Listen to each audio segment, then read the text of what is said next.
So, dis my maand, dis 'n groot maand hierdie maand en ons beweeg na Pinkster se kant toe en so omdat dit Moedersdag en dan Hemelvaart gaan wees, wil ek net so 'n bietjie net julle harte draai na wat dit beteken om werklik lief te wees vir die Here. So, ek gaan een groot storie met julle deel. As julle daarvan hou om julle Bybels oop te maak, ek gaan die groot storie in Lukas 7 lees. So as julle julle Bybels of goed wil oopmaak, en dan gaan ons na so 2 ander versies kyk, dis al. OK, Lukas 7. Lukas 7 vers 36. Lukas 7 vanaf vers 36. My prentjie, sit gou weer terug op my prentjie. Wat's my prentjie? OK, min of meer. Jy's min of meer reg. Wat bedoel jy as jy sê min of meer? Dit's like min of meer. Is nog 'n interessante stelling in Afrikaans, min of meer. Wat's dit in Engels? More or less. You're more or less right. I more or less know how to do this. More or less. Nou dis natuurlik. Luister na die storie wat Jesus, luister na die gedeelte uit Lukas 7 en die storie wat Jesus vertel. En vra jouself, want jy sit hopelik hier om aan jouself te werk en dan te vra, Here, hoe kan ek ander help wat nie hier sit nie, né? Dis daai 2 lede. Min of meer. Wat se een antwoord jy op 'n skaal? Is jy min of is jy meer of is jy min of meer? Jy weet nie eintlik waar jy is nie. Kom ons lees hierdie skrifgedeelte en mag die Heilige Gees werklik waar aan ons werk. Kom ons lees dit saam. Vers 36 van Lukas 7. Een van die Fariseërs het Jesus na sy huis toe genooi vir 'n maaltyd en Jesus het dit aanvaar en aangelê om te eet. Nou interessant, in die eerste sinnetjie al klaar, is wat sien ons hier gebeur? 'n Fariseër, mense wat nie van Jesus gehou het nie, want hy was besig om hulle hele stelsel uitmekaar te ruk, het gesê, Rabbi, kom eet by my huis. Die Bybel sê nêrens sy motief was verkeerd nie, alhoewel ons tel later op sy hart was verkeerd, so ons neem aan, ons maak 'n aanname dat sy motief was verkeerd. Hy wou hom vasvra, hy wou uitvind wat hier aangaan, hy het dit gedink dis 'n statussimbool. Hulle het kort Fariseërs gestuur om bietjie meer agter die kap van die byl van Jesus se bediening uit te kom en hoe beter as in jou huis intiem. Maar die ander ding wat vir my interessant is oor hierdie vers, is Jesus weet as ons aanname reg is, dat die Fariseër se motief verkeerd is, maar hy aanvaar dit nog steeds. Hy weet hierdie Fariseër, Simon, gaan nie tot bekering kom na hierdie ete toe nie. Jesus weet dit, hy ken die toekoms. Hy weet hierdie ete gaan nie die Fariseër se hart verander nie. Inteendeel, hierdie ete gaan die Fariseër se hart nog harder maak. Maar Jesus aanvaar dit. Jesus aanvaar die ete en wat ek wil sê, tong en kies, dis vir my so lekker dat ek dit oor my God kan sê, is Jesus sê nie sommer nee vir 'n ete nie. Seriously, lees jou Bybel.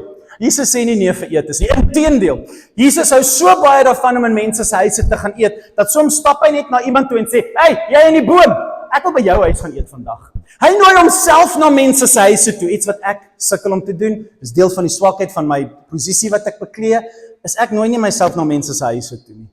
Jesus hy het so baie daarvan gehou om by mense te eet, hy het sommer gesê, ek hou van jou, kom maar, jy's 'n vleiseter, ek gaan by jou eet vanaand. So dis baie lekker, ek het spot mos altyd, ek het dit mos gedoen toe ek uitgegaan het met my vrou. Dan ek het by my skoonfamilie gevry, ek het hulle familie, en my familie heeltemal afgeskryf in my soeke na 'n vrou. Kort, ek is elke naweek by my skoonouers se huis, en dan eet ek daar, dan kom my skoonma uit, en sy sê, ons eet vis. Dan sê ek, ek gaan my ma bel. Ma, wat eet julle Vrydag vanaand? Dan sê sy, steak, egg and chips.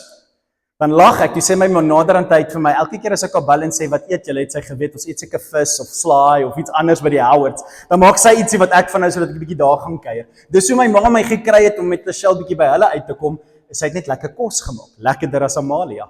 So kos is verstaan julle sentraal in my lewe nog die hele tyd. Maar Jesus is vol daarvan. Openbaring, die bekende vers, soek, ek staan aan die deur en ek klop. Hy wat oopmaak, ek sal ingaan. En saam met hom eet. Wonderlik. Paasnaweek. Jesus sit daar. Hy sê, weet julle, ek kan nie wag nie. Ek sien so uit daarna. Ek gaan nie weer hierdie wyn drink totdat ek nie saam met julle in die hemel eet nie. Die hele Openbaring die hele hemel is 'n bruilofsmaaltyd, 'n ete. So dis vir my so lekker wanneer ek in 'n skrif inklim, want dis 'n beginsel, ons gaan dinsdae nog so 'n bietjie ook hooplik daaroor praat, maar dis 'n beginsel wat in Pinkster uitkom, is die eerste kerk het by huis tot huis geëet. Broodbreek beteken eet. Broodbreek is nie nagmaal nie, broodbreek is eet. Kom ek breek 'n bietjie brood by jou huis. Breek die brood en ons deel wat ons het en ons eet saam. En dis vir my so mooi dat dit 'n beginsel vir Christene was. En hier gaan jy sien hoekom. Want in vergaderings, in kerkdienste is alles so georden. Maar as jy in iemand se huis sit, dan begin die wyn vloei of die mond vloei of die geselskap vloei en dan begin jy praat oor dit en jy begin praat oor dat en wat die hart van vol is, loop die mond van oor en jy leer mense ken om kos. Jy leer mense nie ken om 'n vergadering nie. Jy leer mense nie ken terwyl jy 'n fliek kyk of rugby kyk. Wel, jy kan iemand dalk leer ken as jy rugby kyk, maar jy gaan net sy woordeskat leer ken. Maar jy gaan iemand se hart leer ken wanneer jy by iemand eet. Hier sien ons so 'n storie. Nou hoekom hamer ek so baie tyd hier op? Want dit aan homself is die kaartjie wat jy betaal het om vandag te kom werk. Eet 'n bietjie meer met mense. Oppas vir ons westerse kultuur. Dis nie 'n goddelike kultuur nie. Eet 'n bietjie meer saam met mense. So een van die fariseërs nooi Jesus om te kom eet. Jesus aanvaar dit en hy gaan lê om te eet. Nou hoekom is dit belangrik? Want die storie gaan nie sin maak as jy nie 'n prentjie in jou kop kry nie. Van julle weet, maar gee my kans om te sê, hulle het buite geëet. Dit was 'n buiteplein. So dit was nie mure nie, dit was nie privaat nie, dit was oop. Mense het gelê en geëet in die middag, soos wat jy so sê alfresco. Buite was daar soos 'n buite teestel, 'n eetstel. En hulle het gelê en nie gesit nie. Jy het gelê op jou arm en met die ander hand het jy geëet. So jou voete het buite toe gesteek en jou koppe was almal bymekaar binne. Dis asemrowend en daarom kom Johannes sy kop op Jesus se borskas neerlê want hulle het so skuins gelê en kon met mekaar praat. Dis baie interessant.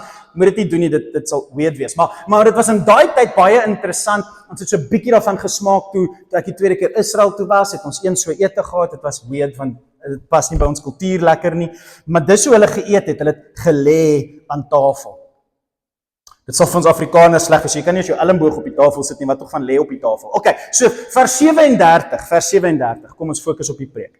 En kyk, nou daai woord is belangrik, want wat ook al nou gaan gebeur, is so skok, is so verregaande, so uit plek uit, so nie gepas nie, dat die skrywer, die Heilige Gees, letterlik die aandag wou trek is, jy gaan nie glo wat nou gebeur het nie. En kyk, waar as wragtig, kan jy glo? Kyk net wat gebeur nou. Fokus op hierdie want is belangrik. En kyk, 'n sekere vrou, my vertaling sê van losse sedes. Die oorspronklike vertaling sê 'n vrou van die strate, 'n vrou van die stad. Nou, in klassieke kultuur, 'n vrou van die stad is 'n prostituut. Dis so hulle by ons is 'n vrou van die straat, né? 'n Vrou van die stad. Sy behoort aan die stad. En die Bybel noem haar 'n vrou van die stad en daarom die beste skrifvertalers het net geweet by implikasie, sy het losse sedes gehad. Mense het haar geken. Dit is altyd hartseer, nee, hoe ken die mense haar? Wel, as jy haar ken, dan het jy so pas skuld bely. Maar hulle het haar geken, en miskien het hulle net verbygestap op die hoek van die straat, ek weet nie, maar hulle het geweet wie sy is. Sy was bekend in die dorp. En 'n vrou van losse sedes het gehoor dat Jesus daar by hierdie Fariseër se huis is en het 'n albesterfles met dierolie saamgebring. Dis die Paasfees storie, né? Lazarus se suster het dieselfde gedoen aan die einde van Jesus se storie. Sy vat dierolie saam met haar en sy gaan soek Jesus op. Sy het agter Jesus gekniel by sy voete. So nou verstaan jy wat beteken daai skriffie? Jesus lê, sy gaan staan agter Jesus, al hierdie mans is daar, almal kyk, wat maak sy daar? En sy gaan staan agter Jesus se voete en sy kniel by sy voete neer. Dit moes so weird en awkward gewees het. En sy het begin bitterlik huil. Sy het begin huil. Daai huil wat jy sien, daai krokodiltrane huil. As jou trane letterlik so drup op die vloer, het jy al gesien op movies? Jy het gesien, het jy al gesien 'n klein kind, wat soek jy? Ek soek hy speelding, jy kan nie een kry nie. Dan drup hy. Daai trane wat so afdrup, As 'n vrou so met ugly cry. Het jy al ooit 'n vrou gehoor ugly cry? Hier was 'n ugly cry. Dit moes wees wanneer baie trane uit haar uitgekom en ek dink sy huil diep binne in haar wese, snik sy soos sy huil. Die hele ete moes gestop het.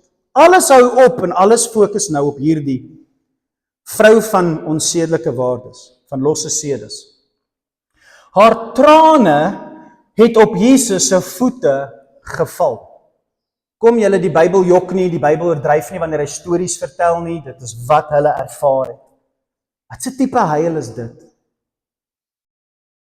Sy het dit toe met haar hare afgevee.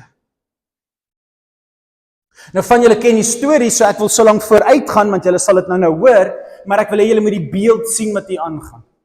Julle wat die storie ken weet, Jesus se voete was nie gewas aan tafel nie, en so sy voete is vol stof.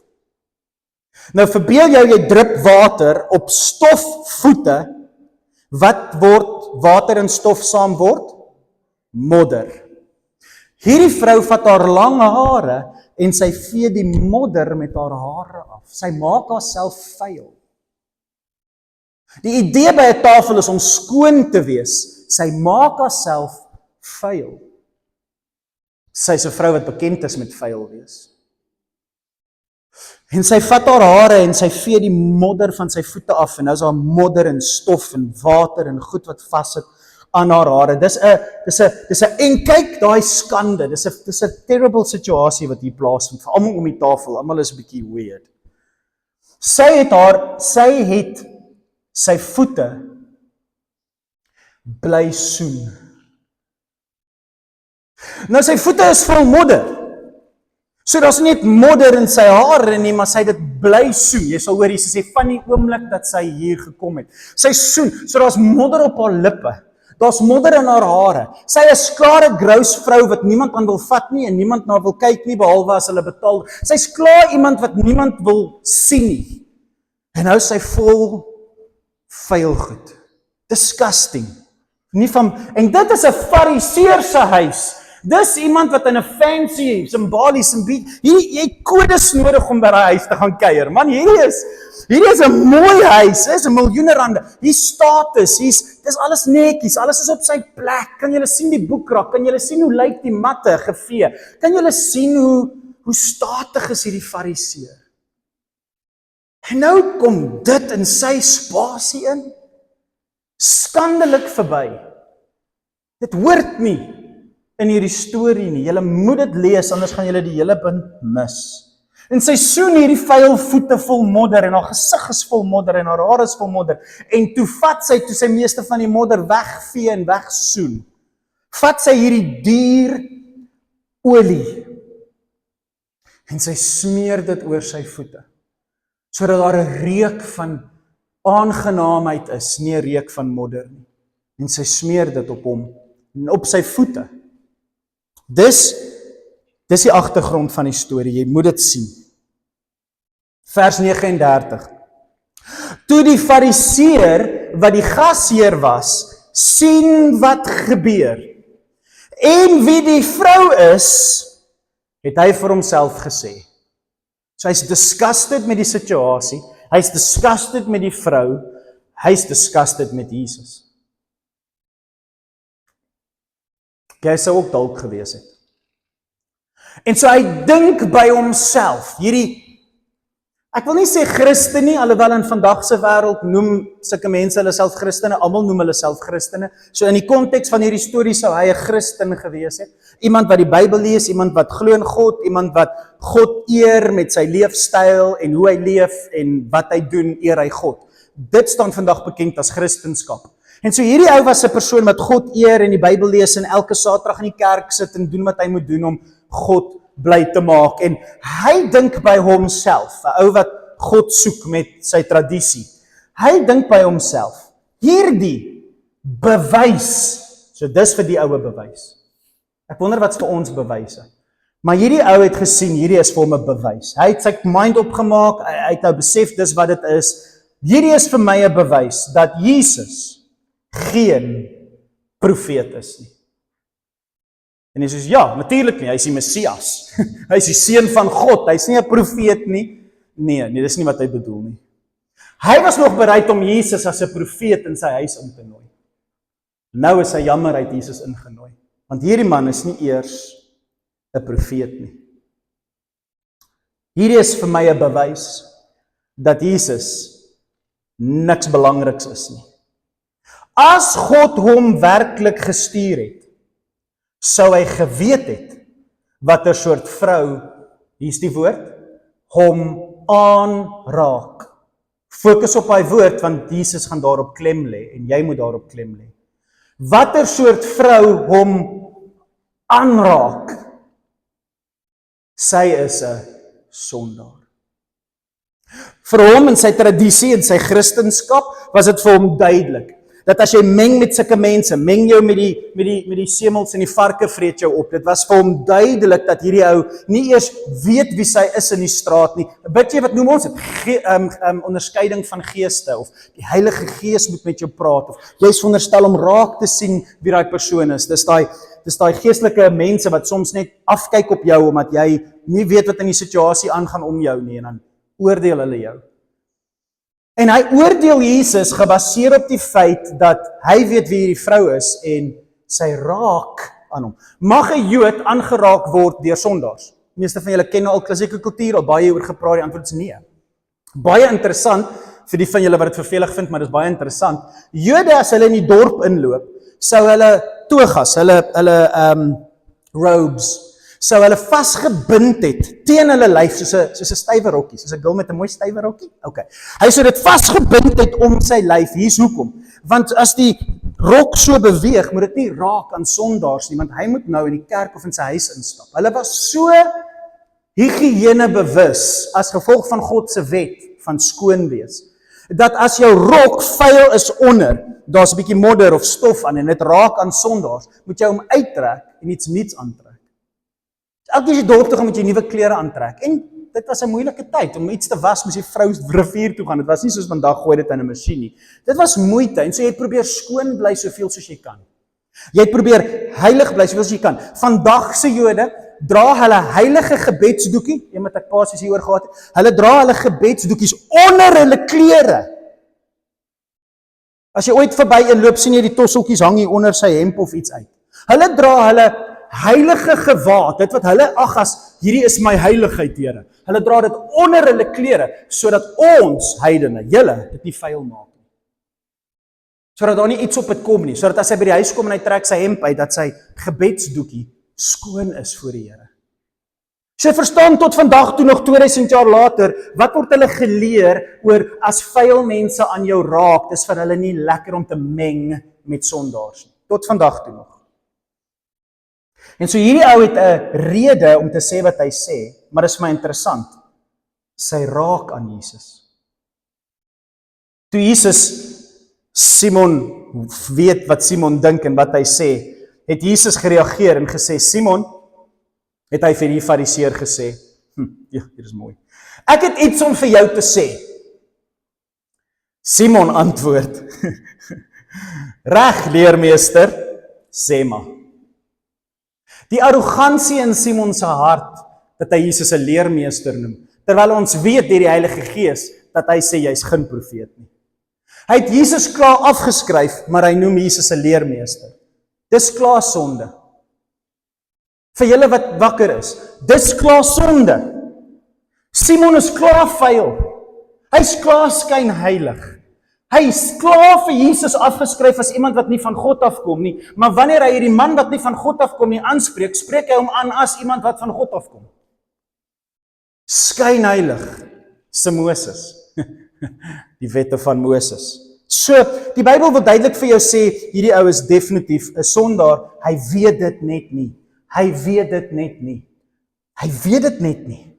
En so Jesus sê, ek wil vir jou 'n storie vertel. Ag, Jesus kon eet en hy kon stories vertel, dis hoekom ons so lekker geëet het. Was niks so lekker soos 'n ete met 'n storie nie. En so Jesus gaan vir almal nou 'n storie vertel, terwyl hierdie vrou met sy voete besig is. Jesus vertel hom toe die volgende storie, verhaal. 'n man het vir 2 mense geld geleen. 500 denarius vir die een en 50 denarius vir die ander. Nou pas op, my Bybel sê rand. Kan die Vader nie verstaan hoekom hulle dit so vertaal het nie. 1 denarius is 'n dagloon vir 'n plaaswerker. So help my, wat betaal jy vir 'n plaaswerker vandag vir 'n dag se loon? R150? R100? Nee, ek weet nie. Hoeveel? R300 vir 'n dagloner. OK, R300 is 1 denarie. OK? 1 denarie. So dis 'n dag se loon, 1. Hy leen vir een 500 denarii. Dis meer as 'n jaar se salaris. Dink daaroor, dis 'n groot som geld. En vir die ander een, amper 2 maande se salaris. Is julle met my? Amper 2 jaar se salaris, amper 2 maande se salaris. Kry die verskil, want Jesus wil dit 10 keer meer. Hy probeer wys wat die groot verskil tussen die twee is. So kry jou kop, dis nie R50 en R500 nie. Dis 2 jaar se salaris en 2 maande se salaris. Vers 42. Maar nie een van die twee kon hom terugbetaal nie. Baie belangrike sinnetjie daai. Nie die een wat net 'n maand of 2 gesukkel het nie, maar ook nie die een wat vir 'n jaar of 2 gesukkel het nie. Nie een van hulle kon hulle skuld terugbetaal nie. Nie een van hulle nie. Ek wonder of ons verstaan wat hy daar sê. Hy het dus toe maar al twee oorgesien en hulle skuld maar net afgeskryf. Hulle al twee het gekom, hulle moes betaal. En hy sê, okay, julle skuld my. En die eerste enetjie wat 50 soos, ek kan nog nie terugbetaal nie, ek is so jammer, ek kan nie, ek sal 'n plan maak, soos toe maar. Ja nee, jy skuld my 2 jaar se salaris. O, ek kan nog nie, dit was so moeilik, die oes sê reg. Okay, toe maar. En hy skryf al twee se skuld af. En hy het dus maar al twee oorgesien, en want hulle kon nie terugbetaal nie, hulle het jammer kom sê, en hy skryf dit maar net af. Wie dink jy het hom daarna die meeste liefde bewys? Nou, hoor wat sê die fariseer op hierdie eenvoudige, dit is nie 'n dom vraag nie, dis die verkeerde woord, maar dis 'n retoriese vraag, dis 'n retoriese vraag, dis nie asof jy moet dink oor die antwoord nie. Maar Jesus vra hierdie vraag, hy sê, wie dink jy gaan hom die meeste lief hê? En Simon sê, en hierdie woord is belangrik, ek veronderstel. Nou as jy gaan kyk in die Engelse van die Grieks, is dit belangrik, want wat hy probeer sê met sy arrogansie, want hy het klaar hierdie man Jesus afgeskryf, is hy soos, stupid vraag, Jesus. Dom vraag. Kom ons dink daaroor. Die een wat 2 jaar? Hy koggel, daai woord is belangrik vir ek veronderstel, hy koggel die leermeester met sy simpel vraag. Want almal weet die antwoord. Jy's nie 'n wyse man nie, jy vertel my 'n storie, maar almal weet wat die antwoord is. So jy's eintlik net 'n dwaas. Ek het geweet jy's 'n dwaas. Wat 'n simpel storie is hierdie. Almal weet. En ek veronderstel die arrogansie van mense wat nie hulle oë oopmaak nie. Ek veronderstel die een vir wie hy die meeste afgeskryf het. En Jesus skree terug. Dis reg. Ja. Yes! Woe! Mooi! Dis reg. Mooi. Dis reg. En ten spyte van hierdie storie, kan Simon nie sien wat Jesus vir hom sê nie. Ek wonder in jou lewe, in my lewe, hoe baie keer praat God met ons en ons kan nie sien wat hy sê nie. Ons is so gefokus op wat voor ons aangaan. Kan nie sien hy praat met ons nie. Ons dink hy praat met die vrou, hy dink hy praat met ander mense. Ons kan nie sien as hy met ons praat in die kerk of met vriende of met die Bybel nie. Dis reg, jy het reg geantwoord. Hy het toe na die vrou gedraai en vir Simon gesê, nou hier is belangrik, hy kyk na die vrou by sy voete, hierdie vieslike ding. Hy kyk na haar en sê, Simon, hy het dit een keer met Petrus ook gedoen, net, toe Petrus hom bestraf, toe draai hy na die disippels toe en hy praat met Petrus. Hy kyk na Simon, hy kyk na die vrou en praat met Simon en hy sê hierdie woorde. Nou, asseblief, wees nou saam met my, hoor wat sê hy. Toe ek jou huis ingekom het, het jy my nie eers water aangebied om die stof van my voete af te was. Nie, jy het nie my voete gewas nie. Nou om tyd te bespaar gaan ek julle nie daartoe vat nie, maar in die wet van Moses, as jy iemand onthaal, moet die gasheer die voete was, of iemand aanstel, jy het 'n slaaf of 'n werker of 'n familielid gehad, die kinders, en jy moes mense se voete laat was, want jy kan nie hulle vuil goed in jou huis inbring nie, jou huis moet skoon wees, en jy weet nie waar was hulle nie. Dis 'n wet van Moses. En Simon, 'n wetsonderhouer, offer nie eers water dat Jesus dit self kan doen nie. Hy breek die wet, dis wat Jesus probeer sê. So ons weet hy skyn heilig, en ons weet hy gee nie om oor die wet van Moses nie, hy het nie eers water geoffer om die voete te was. En Jesus sê, jy het 'n wet gebreek, Simon. Jy het 'n wet gebreek. Sy, wat hierdie prostituut is, wat hierdie groot sondaar is, wat nie die wet van Moses eers ken nie, jy sê sy's 'n sondaar. Wel, jy's klaar skyn heilig as jy na my kyk, sy is nie. En tweedens, toe sy na my toe kom, het sy my voete, het sy hulle met haar trane gewas. Sy het vir my water gebring uit haar eie liggaam, en dit met haar hare afgedroog. Jy het nie eens aan my geraak nie, sy het aan my gevat. Jy raak nie aan my nie, want jy hanteer my soos 'n sondaar. Jy dink ek is van die duiwel besete, daarom wou jy nie my voete was nie. Sy het aan my geraak, en sy het vir my water gebring. Hy sê, jy het my nie met 'n soen verwelkom nie, dis in die wet van Moses. Jy het nie my gegroet met broederlike liefde, my omhels en my vasgedruk en gesê, ons is een nie. Die wet van Moses beveel Jode om mekaar in daai eenheidsband te groet, en jy het nie omgegee nie, want jy ag my nie, en so toe breek jy maar die wet van Moses. Sondaar. Hy noem hom 'n sondaar sonder om hom 'n sondaar te noem, want die vraag is, sal sy ore dit hoor? Hy sê, jy het my nie gesoen en verwelkom nie. Simon het geweet wat die wet sê. Maar sy het my nie net gesoen op my lippe of op my wang nie. Nee. Sy het my voete, nie my wang nie, my voete weer en weer gesoen, vandat ek hier ingestap het.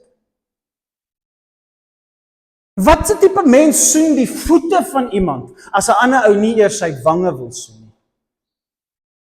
Ek vra julle 'n vraag oor wanneer jy na jou eie lewe kyk, hoe voel jy oor sonde, wanneer Jesus vir hierdie ou wat dink hy het nie sonde nie aanspreek? En dan derdens, want alles is in dries, jy het nie my kop met selfs gewone olie gesalf nie.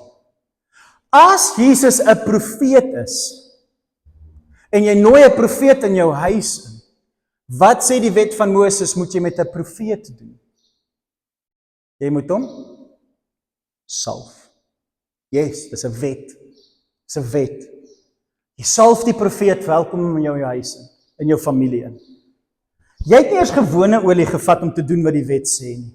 Sy het my voete met dierolie, nie eers gewone tafelolie nie, maar met dierolie gesalf. Wat doen Jesus? Hy lig die hele tyd hierdie ou wat sê ek is reg voor God, teenoor 'n vrou wat definitief nie reg lyk voor God nie, en hy sê, wie dink jy die meeste skuld? Wie dink jy het die meeste sonde?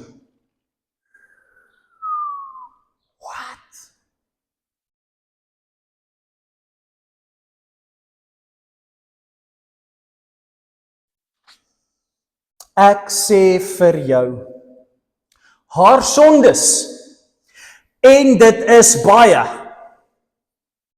2 maande sin.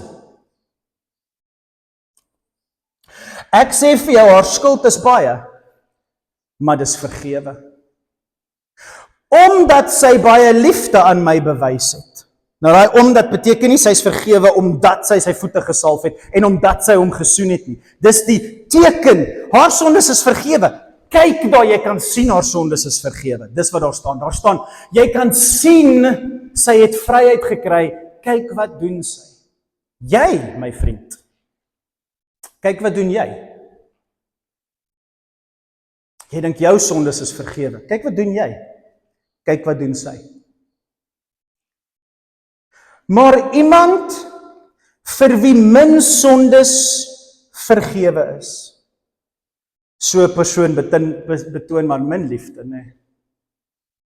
As jy dink jy het nie baie sondes wat vergewe moet word nie, want jy dink jy's die een sonder baie sondes en sy's die een met baie sondes en daarom dink jy jy's beter as hulle, dan sien jy dit in daai ou se lewe. Jy sien in hulle lewe dat, ek is okay. En jy sien in iemand wat voel asof hulle die grootste sondaars op die planeet is, alhoewel hulle net 2 maande se geld skuld. Is die ironie van Jesus se storie is, die een wat 2 maande se geld skuld, kyk net hoe lief het sy dat daar 2 maande se skuld afgeskryf is. En die een wat 2 jaar se skuld gemaak het by God, tree op asof hy niks verkeerd gedoen het nie. Toe sê Jesus vir die vroue, want Simon kon dit nie kry daai dag nie. Jou sondes is al klaar vergewe. Dis nie tyd nodig, hy het nie haar daar vrygespreek van haar sondes nie, hy het haar herinner. Die woord is participated in continuous tense. Jou sondes is vergewe, vrou.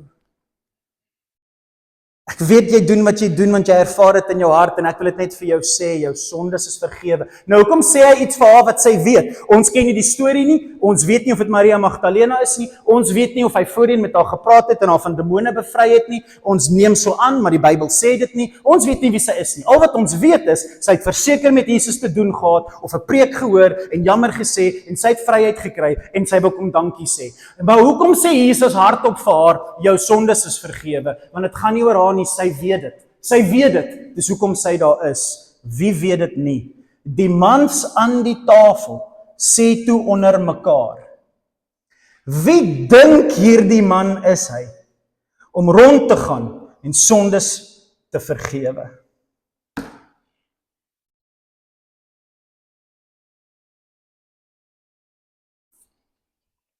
Wie dink hierdie man is hy?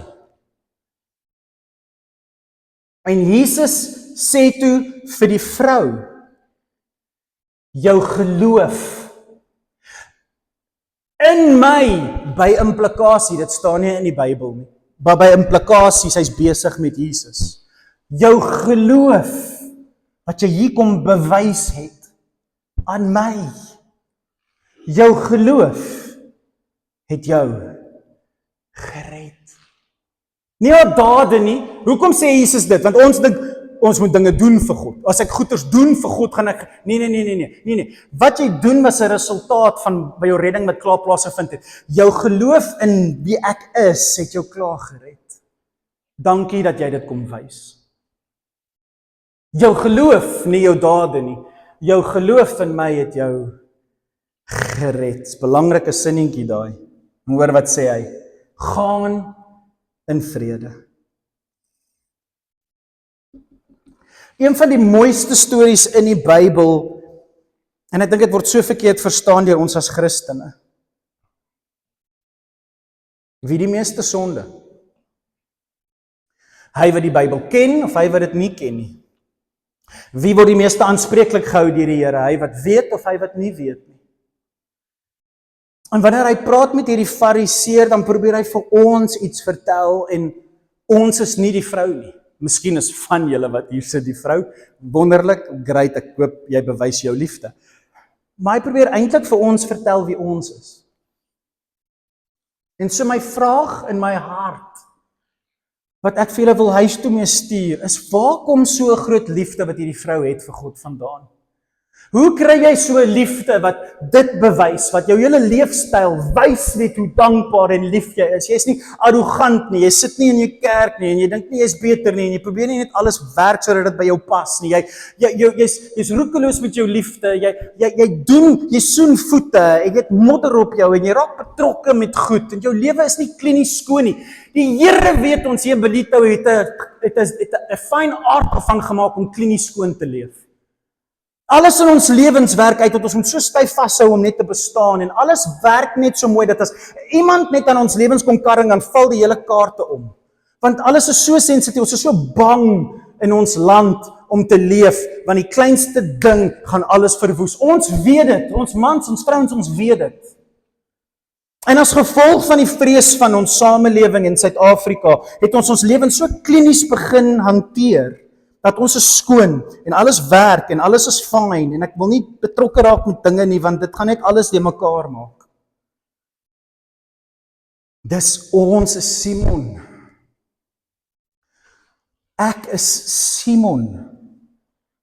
En so Jesus sê vir ons, julle ken dit baie goed, wat is belangrik, Here? Wat moet ons doen as Christene? Jy moet die Here jou God lief hê, met jou hele hart, siel, krag en verstand. Dis waarop die hele Ou Testament is daai beginsel is die eerste, en dan die tweede een is ewe belangrik, jy moet jou naaste lief hê, soos jouself, Exodus en Levitikus. Hy sê, hierdie is die hart van mens wees. Maar hier's waar jy foute maak, Christen. Hier's waar ons nie so groot liefde soos hierdie vrou kan beleef nie. Sy het nie omgegee oor Simon nie. Sy het nie omgegee wat die mans van haar dink nie. Sy het nie eens toestemming gevra nie. Want sy het 'n liefde gehad wat eerste was. En as enige iets onder daai eerste liefde in haar pad kom, het sy 'n veer gevoel vir hulle. Want sy het 'n groot liefde gehad wat eerste gestaan het.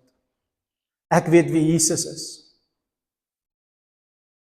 En so Jesus probeer vir ons leer hoekom ons Christendom so klinies geraak het, hoekom ons Christendom so veilig geraak het in ons westerse wêreld. Is want as ons lees, jy moet God lief hê en jou naaste lief hê, dan is dit baie vinnig vir ons om te draai en te beklei oor ons naaste. Wat's welsyn? Hoe moet ons die kerk bestuur? Wat moet ons doen oor mense? Hoe trek ons mense in? Wat moet ons doen oor mense? En ons bou massiewe kerke en bou ons leefstyls rondom ons naastes en beklei oor ons naastes en dis wonderlik. Maar ons beklei oor ons naastes, maar het ons God so radikaal lief? Het ons liefde aan hom bewys? En so Jesus draai om en hy praat met ons vanoggend en hy vra vir ons hierdie vraag, soos ons hierdie week besin oor hierdie woord. En hy sê in Matteus 10 hierdie woorde: as jy jou naaste, wie's jou naaste? Eerlikwaar, ek weet wat Jesus sê, wees 'n naaste, maar wees genuinely die belangrikste persoon in jou lewe. Jesus weet, jy weet, jy moet nie skynheilig wees nie, jy weet wie's jou naaste. Jesus gaan praat oor jou naaste. Dit wat vir jou die belangrikste in jou wêreld is. Hy sê, as jy jou pa en jou ma, of as jy jou seun of jou dogter, wow, daar is niks belangriker as daai twee groepe nie. Niks, daar is niks belangriker as jou ouers en jou kinders nie. Niks. En Jesus weet dit, en hy sê, as jy hierdie twee groepe liewer het as wat jy my het, ek het nie die Bybel geskryf nie, laat hierdie sink en laat dit bitter wees. Verdien jy nie om een van my mense te wees nie. Nou as jy nie in hierdie week gaan stoei met daai skrif nie, dan weet ek nie hoekom is jy hier nie, want dit is 'n ontsettende moeilike stuk Bybel. As jy jou naaste liewer het as God, misverstaan jy die hele punt. As jy leef vir jou naaste, mis jy die punt. As jy so behep is met wat mense dink en wat mense voel en wie's Christen en wie's nie Christen, as jy so leef met jou oë hier oop, dat jy sien nie raak wat voor jou staan nie, en daai liefde borrel nie uit nie, en dis nie jou beginpunt en jou motivering, en dit kom nie uit daai liefde uit nie, dan gaan jy 'n fariseer wees. En jy gaan sondig teenoor hom, en dit nie eers weet nie. Terwyl jy probeer om reg te leef voor mense, gaan jy verkeerd leef voor hom. Ons het duiwels uitgedryf, dis vir mense. Ons het siekes gesond gemaak, dis vir mense. Gaan weg. Jy het nie geregtigheid nie. Dit beteken jou verhouding met God. En so hy sê, as jy weier om jou kruis op jou skouers te neem en my te volg, verdien jy ook nie om een van my mense te wees nie. So dis selfliefde. Jy moet jou naaste lief hê soos jouself.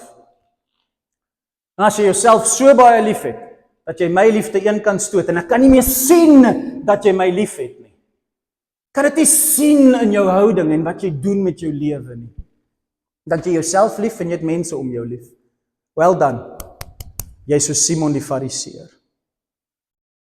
Maar as jy dit ter wille van my, nie mense nie arme mense nie familie, vir my, totaal en al wat ek vir jou vra om te doen, vir my opoffer, dan sal jy werklik lewe, die ewige lewe hê.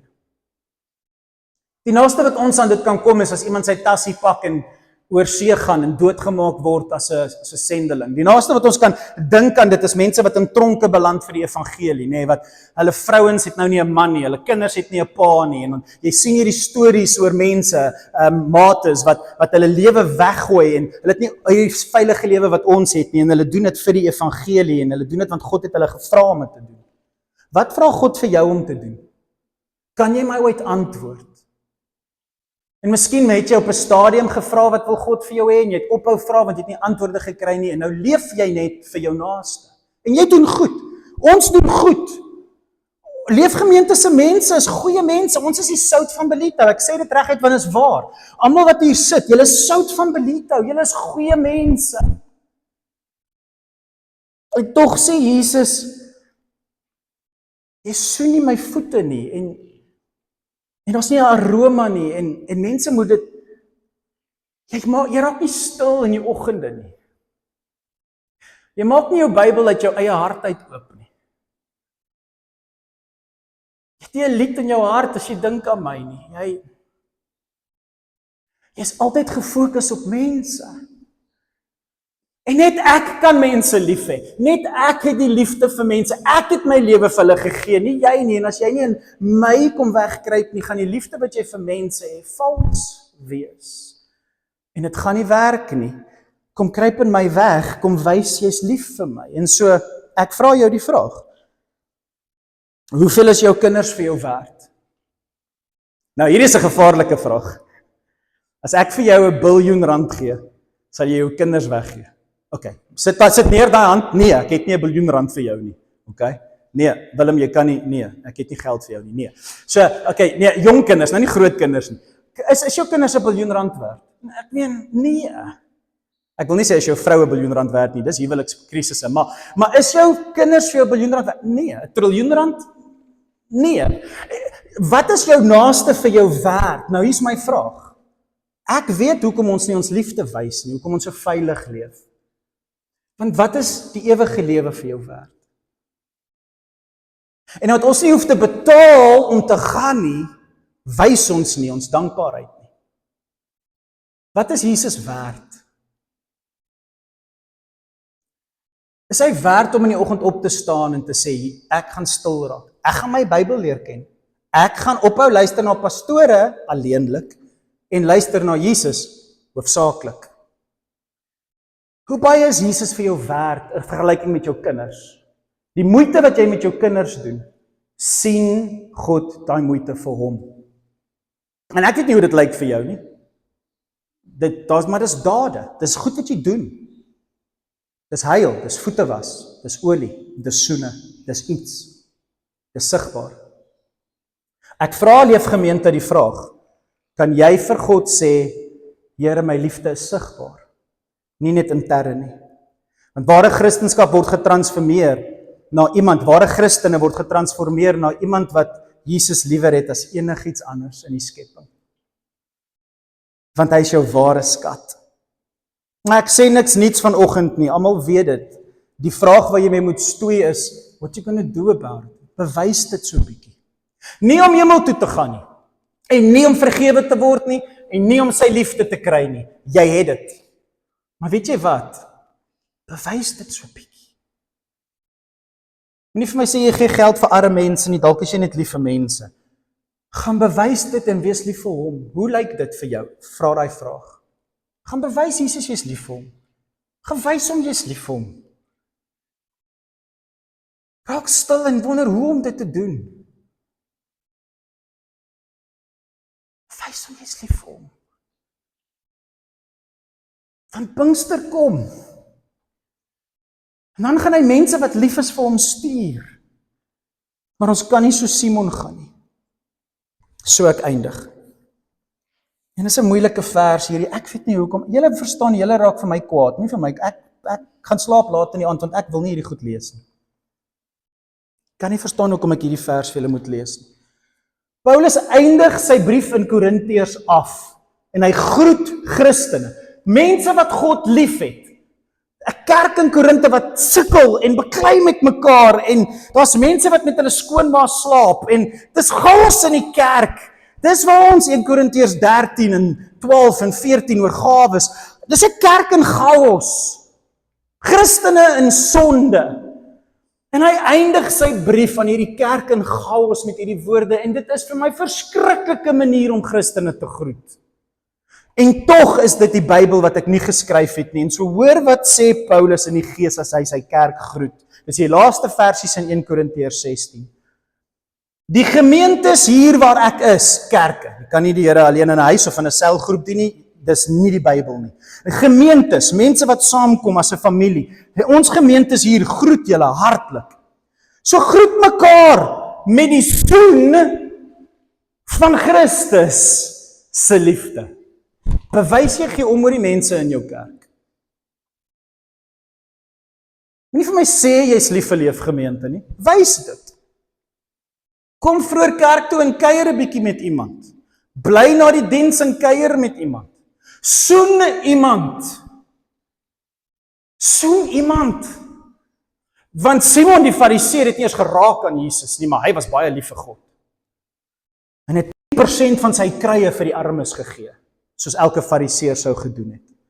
Soen iemand met Christus se liefde soos daai vrou dit gedoen het. Hier is my soen. Hier is my groet. Ek gaan my hand vat en ek gaan skryf, nie Lukas nie, want ek kan julle nie soen nie, maar ek gaan met 'n pen skryf. Mense sê hy was blind, mense sê hy was ek weet nie.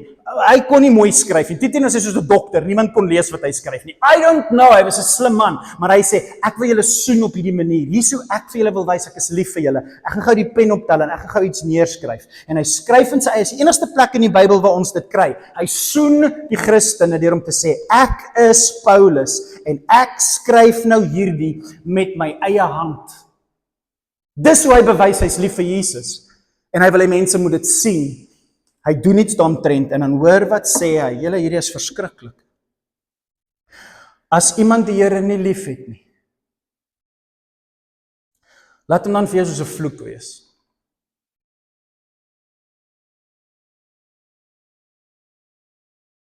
Ek hoop julle gaan stoei hiermee hierdie week.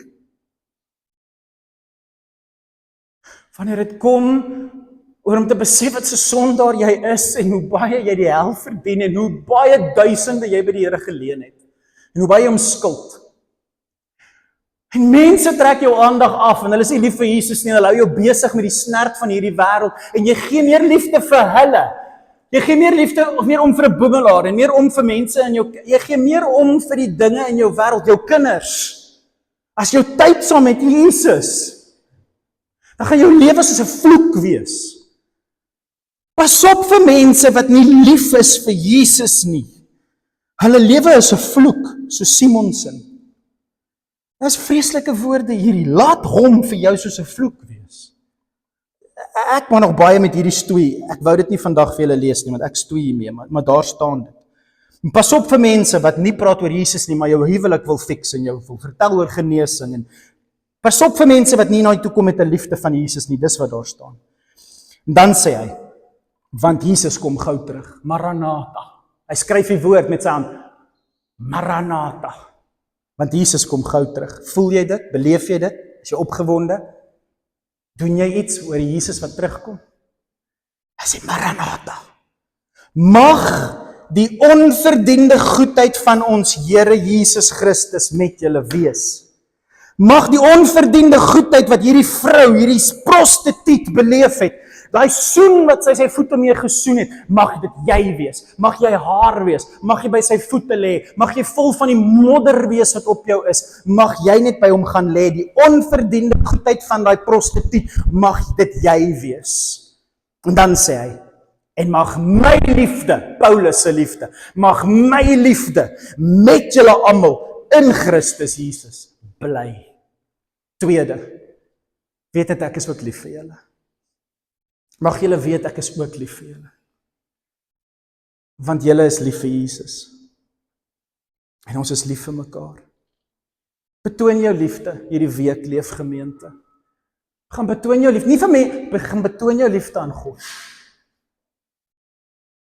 As jy dink jy moet 'n geldjie vat en sê, Here, ek wil net vir jou sê ek is lief vir jou. En jy betaal iemand se petrol, ek weet nie. Nee, dis te duur, dis baie geld. Maar jy doen iets vir iemand. Maar jy doen dit nie vir hulle nie. Jy doen dit nie want hulle is arm nie. Jy doen dit nie om goed te voel oor jouself nie. Dis Here, ek wil vir jou sê ek is lief vir jou. Dankie. Hier is my soen. Ek skryf dit met my eie hand. Dankie. Ek is vergewe.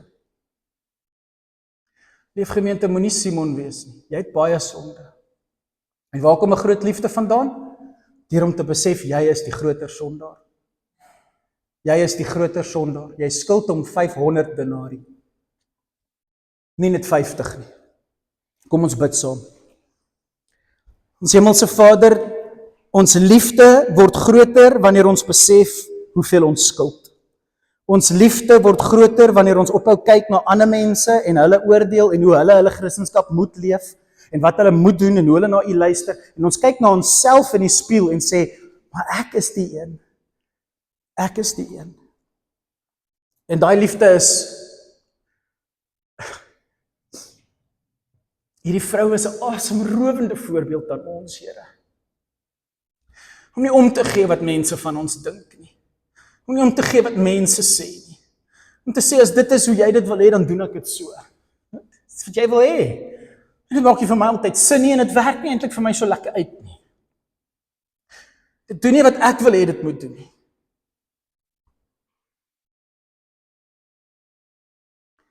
Maar dis hoe jy dit wil hê. Help ons om dit te verstaan. Leefgemeente, ek gaan julle nooi terwyl 'n lied vir ons speel. As jy wil, soos jy wil. As jy dankbaar is in jou hart en jy besef hoe groot skuld jy het. En jy besef net jy is Simon. En jou lewe is baie klinies. Of jy wil vir hom dankie sê dat jy tot besef gekom het dat jy is die vrou van die dorp en jy is so dankbaar. Ek wil jou nooi, staan net op en kom doen iets rondom jou liefde. Kom neem deel aan die tafel van die Here. En vat van sy liggaam wat vir jou gebreek is om jou skuld af te skryf. En wanneer jy dit eet, sê vir hom dankie. Vir jou, hierdie gaan oor jou. Ons gaan 3 keer hierdie maand nagmaal gebruik. Vandag se nagmaal gaan oor jou en jou God en niemand anders nie. Dankie. Drink die druiwesap en besef net. Hy het jou voete vir jou gewas. Hy het jou aangeraak. Hy het vir jou gesterf. Mag jy 'n oombliekie vat hier in hierdie gebou tussen mense, om vergeet van mense, gaan sit op jou stoel met jou broodjie en jou druiwesap en skep vir jou 'n oomblik en sê vir hom dankie. Kom soos jy vry voel vorentoe asseblief en kom kry vir julle 'n broodjie en kom kry vir julle druiwesap. Speel vir ons daai liedjie asseblief. Jy moet vir my afsit, ja.